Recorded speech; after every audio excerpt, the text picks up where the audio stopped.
ನಮಸ್ಕಾರ ಸ್ನೇಹಿತರೆ, ಇನ್ನೇನು ಯುಗಾದಿ ಹಬ್ಬ ಹತ್ತಿರವಿದೆ.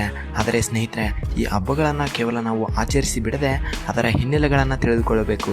ಅದಕ್ಕಾಗಿ ಯುಗಾದಿ ಹಬ್ಬದ ಹಿಂದಿನ ಪಾರಂಪರಿಕ, ಐತಿಹಾಸಿಕ ಹಾಗೂ ವೈಜ್ಞಾನಿಕ ಹಿನ್ನೆಲೆಗಳನ್ನು ಇವತ್ತಿನ ಈ ವಿಡಿಯೋದಲ್ಲಿ ತಿಳಿದುಕೊಳ್ಳೋಣ. ಆದ್ದರಿಂದ ಚಾನಲ್ಗೆ ಬೇಗನೆ ಸಬ್ಸ್ಕ್ರೈಬ್ ಮಾಡಿಕೊಳ್ಳಿ.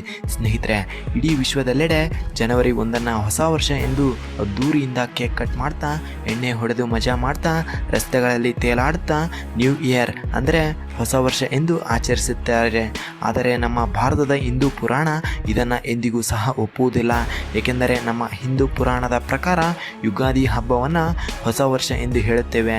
ಸ್ನೇಹಿತರೆ, ಕೇವಲ ಕ್ಯಾಲೆಂಡರ್ ಬದಲಾದ ಮಾತ್ರಕ್ಕೆ ವರ್ಷ ಬದಲಾಗುವುದಿಲ್ಲ. ಯುಗಾದಿಯ ನಂತರ ಪೂರ್ತಿ ಸುತ್ತಲಿನ ಪ್ರಕೃತಿ ಬದಲಾಗುತ್ತದೆ. ಅಂದರೆ ಎಲ್ಲ ಗಿಡ ಮರಗಳು ಚಿಗುರೊಡೆದು ಹಚ್ಚ ಹಸಿರಿನಿಂದ ಕಂಗೊಳಿಸುತ್ತಿರುತ್ತವೆ.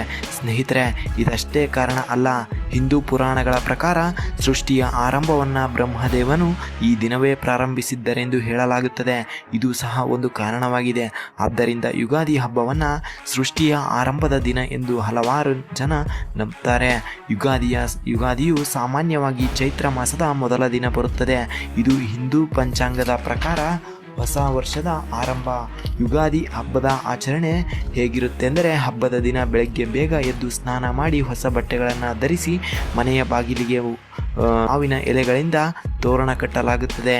ಇದು ಮನೆಗೆ ಸೌಭಾಗ್ಯ ಮತ್ತು ಶಾಂತಿ ಬರಲಿ ಎಂಬುದರ ಸಂಕೇತವಾಗಿದೆ. ಸ್ನೇಹಿತರೆ, ಯುಗಾದಿ ಎಂಬುದರ ಅರ್ಥವೇನೆಂದರೆ, ಉಗಾದಿ ಎಂಬ ಪದವು ಸಂಸ್ಕೃತದ 2 ಪದಗಳಿಂದ ಬಂದಿದೆ. ಒಂದು ಯುಗ, ಮತ್ತೊಂದು ಆದಿ.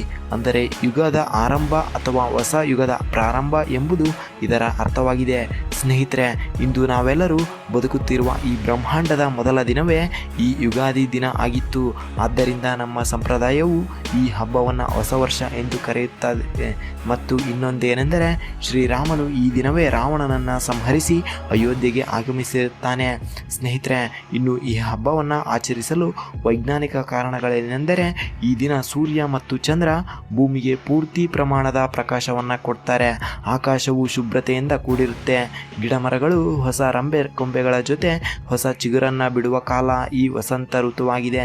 ಆದ್ದರಿಂದ ಸ್ನೇಹಿತರೆ, ಈ ಯುಗಾದಿಯು ಕೇವಲ ನಮ್ಮಲ್ಲಿ ಅಷ್ಟೇ ಅಲ್ಲ, ಗಿಡ ಮರಗಳಲ್ಲಿಯೂ ಸಹ ಹೊಸ ಚೈತನ್ಯವನ್ನು ತಂದಿರುತ್ತವೆ.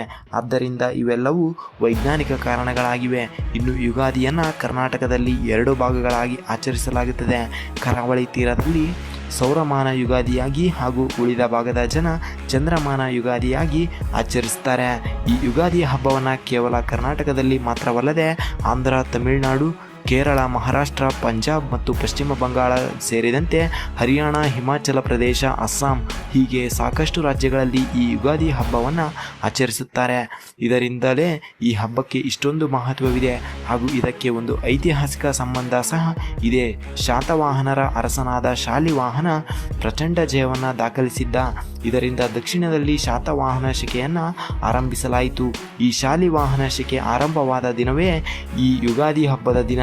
ಸ್ನೇಹಿತರೆ, ಈ ಯುಗಾದಿಯಲ್ಲಿ ನಿಮಗೆ ತಿಳಿದಂತೆ ಬೇವು ಬೆಲ್ಲವನ್ನು ಹಂಚಲಾಗುತ್ತದೆ.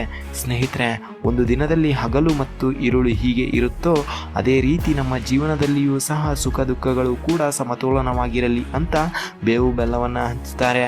ಬೇವು ಕಹಿ, ಇದು ನಮ್ಮ ಜೀವನದ ಕಷ್ಟಗಳನ್ನು ನೀಡಿದರೆ, ಜೊತೆಗೆ ಬೆಲ್ಲ ಆ ಕಷ್ಟಗಳನ್ನು ನಿವಾರಿಸುವ ಶಕ್ತಿಯನ್ನು ನೀಡುತ್ತದೆ ಎಂದು ಹೇಳಲಾಗುತ್ತದೆ.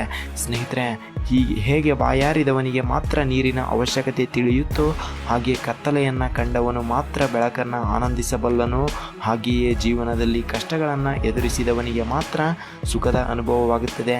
ಆದ್ದರಿಂದ ಬೇವು ಬೆಲ್ಲವನ್ನು ಹಂಚುವುದಕ್ಕೂ ಸಹ ಅದರದ್ದೇ ಆದ ಒಂದು ಮಹತ್ವವಿದೆ.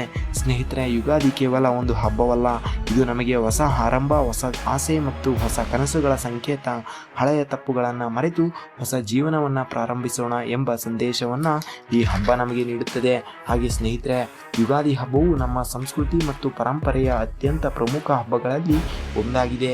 ಈ ದಿನ ನೀವು ಕುಟುಂಬದವರ ಜೊತೆ ಸಂತೋಷದಿಂದ ಕಾಲ ಕಳೆಯಿರಿ.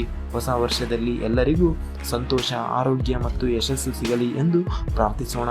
ನಿಮಗೆಲ್ಲರಿಗೂ ಯುಗಾದಿ ಹಬ್ಬದ ಶುಭಾಶಯಗಳು ಎಂದು ಹೇಳ್ತಾ, ಇದಾಗಿತ್ತು ಇಂದಿನ ವಿಡಿಯೋ. ಈ ವಿಡಿಯೋದಿಂದ ನೀವೇನಾದರೂ 1% ಆದರೂ ಕಲಿತಿದ್ರೆ ವಿಡಿಯೋಗೆ ಒಂದು ಲೈಕ್ ಮಾಡಿ. ನಮಸ್ಕಾರ, ಧನ್ಯವಾದಗಳು ಸ್ನೇಹಿತರೆ. ಮುಂದಿನ ವಿಡಿಯೋದಲ್ಲಿ ಭೇಟಿಯಾಗೋಣ.